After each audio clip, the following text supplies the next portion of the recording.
Back আমি অর্ণব আচার্য আর বুবু বাবু ব্লগসে আপনাদেরকে স্বাগতম। আজকে আমি যাচ্ছি ডোমজুর বইমেলাতে।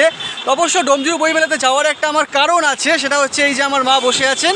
আমার মায়ের একটা গানের প্রোগ্রাম আছে, সেই প্রোগ্রামের জন্যই ডোমজুর বইমেলায় যাওয়া। আর হ্যাঁ, যখন ডোমজুর বইমেলায় যাচ্ছি তখন আপনাদেরকেও সাথে নিয়ে যাই। আর ডোমজুর বইমেলার প্রপার আপডেট আসছে আমার ব্লগসে।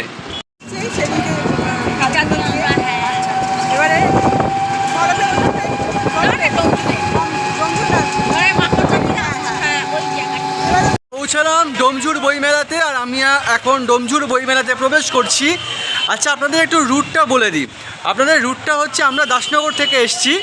দাসনগর থেকে কিন্তু দুটো টোটো, দাসনগর থেকে একটা টোটো করে আপনাকে আসতে হবে সলভ বাজার, সলভ বাজার থেকে আরেকটা টোটো করে আপনাদের আসতে হবে ডোমজুর। আর ডোমজুর থেকে মনে হয় আরেকটা টোটো করতে পারেন, বা সেই টোটো নিলে হয়তো 5-10 টাকা বেশি নেবে।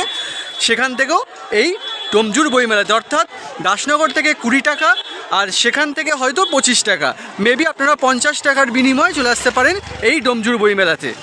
আর যদি আপনারা মনে করেন যে না, আপনারা হাওড়া থেকে আসবেন, তাহলে হাওড়া থেকে 63 নম্বর বাস ধরবেন। 63 নম্বর বাস ধরে একদম লাস্ট স্টপেজ ডোমজুর নামবেন। ডোমজুরে নেবে একটা টোটো ধরলেই আপনারা বইমেলাতে পৌঁছে যাবেন। মঞ্চটা করা হয়েছে, সেই মঞ্চেই আসল অনুষ্ঠানটা হবে। সেই মঞ্চটা নীরেন্দ্রনাথ চক্রবর্তীর জন্মশতবর্ষ উপলক্ষে তাকে স্মরণ করে করা হয়েছে, সেটা খুব ভালো একটা থিং। আর এখানে যারা বসে আছে দেখছেন, তাদের অবশ্য শাড়ির রং সব এক রঙের শাড়ি পরে, নীল রঙের শাড়ি পরে সবাই যে একটা সমাহার বেষ্টিত একটা বিষয় এখানে তুলে ধরেছে। এই প্রত্যেকেরই আজকে এখানে গানের অনুষ্ঠান আছে, আর এই অনুষ্ঠানের এই দলের মধ্যে আমার মাও আছেন। সেই সূত্রেই আমার এখানে আসা। আর এই সব মহিলাদের যারা যারা আছেন শাড়ি পরে, তাদের প্রত্যেকেরই আজকে ওই মঞ্চেই অনুষ্ঠান। 20 জানুয়ারি আর আজকে 20 জানুয়ারি এই মেলাটার শুভ উদ্বোধন। আর আপনারা যেদিন ভিডিওটা দেখছেন সেদিন 23 জানুয়ারি। আর 23 জানুয়ারির পরেও আরও 5 দিন এই মেলাটা থাকছে। 28 জানুয়ারি কিন্তু মেলাটার ক্লোজিং। তাই আর 5 দিনের মধ্যে যত তাড়াতাড়ি সম্ভব আপনারা এই সুন্দর মেলাটা উপভোগ করার জন্য চলে আসুন এই ডোমজুর বইমেলাতে। এইটা হচ্ছে এই ডোমজুর বইমেলার একটা বিশেষ বৈশিষ্ট্য।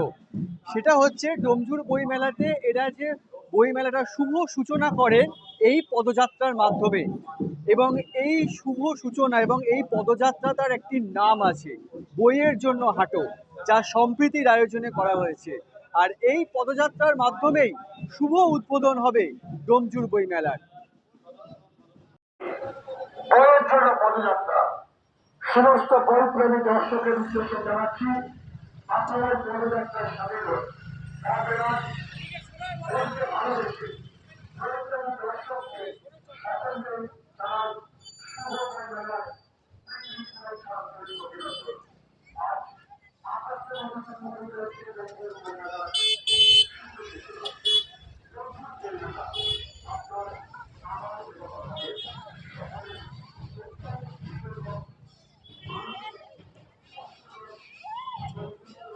এই চলছে ডোমজুর বইমেলার উদ্বোধনী পদযাত্রা।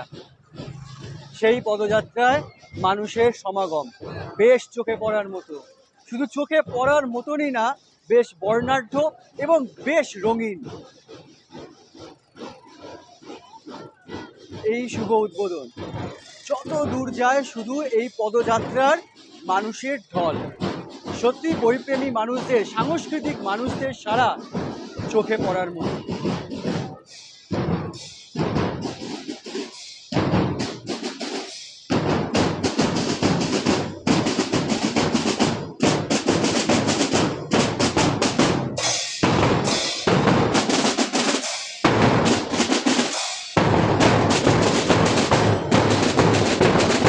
আমরা মেন মঞ্চের দিকে, অর্থাৎ মাঠের দিকে এগিয়ে চলেছি। শেষ হলো ডোমজুর বইমেলার এই বর্ণাঢ্য শোভাযাত্রা, যে শোভাযাত্রার মাধ্যমে উদ্বোধন হলো এই ডোমজুর বইমেলার। এখন এই বইমেলার এই বর্ণাঢ্য শোভাযাত্রা শেষ হয়ে আমাদের মূল বইমেলার প্রাঙ্গণের দিকে প্রবেশ করছে।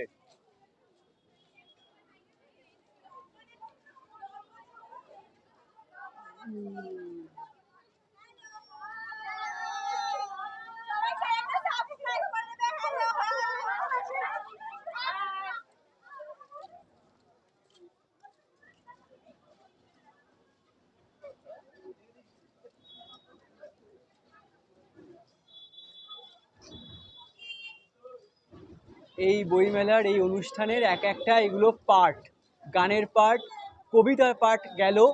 এবার এইটা হচ্ছে যোগা সেন্টারের পার্ট। এরা প্রত্যেকে কিন্তু এক একটা পার্টের অংশ এই বইমেলাকে কেন্দ্র করে, যে পার্টগুলো উল্লেখ্যভাবে এই বর্ণাঢ্য শোভাযাত্রার মাধ্যমে উদ্বোধন করলো। এবং পিছনে আছে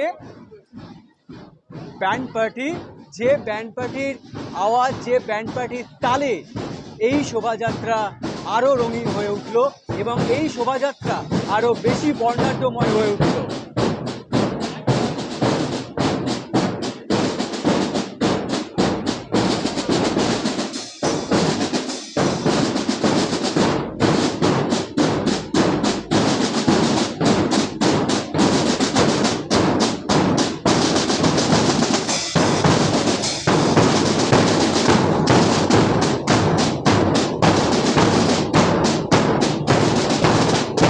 এরকম একজন মানুষকে পেয়ে গেছি যার সঞ্চালনার গলা, যার সঞ্চালনার ভঙ্গি আমাদের সবাইকে মুগ্ধ করেন। এবং ইনি শুধু তাই নয়, ইনি সঞ্চালনার মাধ্যমেই নিজের প্রতিভা, নিজের পেশাদারিত্বকে বজায় রেখে চলেছেন।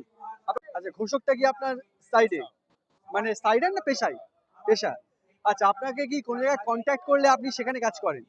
আচ্ছা, এক মিনিট। আচ্ছা, আপনি এবার আপনার নাম্বারটা একটু বলুন, ফোন নাম্বারটা বলুন। 6291-340-953 আচ্ছা, আপনাকে যদি ঘোষক হিসাবে নিতে হয় তো এই নাম্বারে কন্ট্যাক্ট করতে হবে। ক্যান্সেল করতে। আপনি কি সমস্ত রকম প্রোগ্রামই সমস্ত রকম, এমনকি মানে মুসলিমদের জলসাতেও আমি প্রোগ্রাম করি।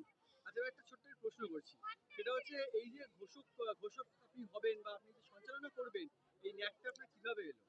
আমার ন্যাকটা এলো অ্যাকচুয়াল, আমার মা একদিন আমাদের পাড়ার একজন একটা মানে শিল্পীকে দেখিয়েছিল, সে কাউটসের অভিনয় করতো। তখন কিন্তু আমি কাউটস সম্বন্ধে কোনো মানে অভিজ্ঞতা ছিল না, কিন্তু আমার মধ্যে একটা জিদ চেপে গেছিলো যে আমি একটা কিছু হব।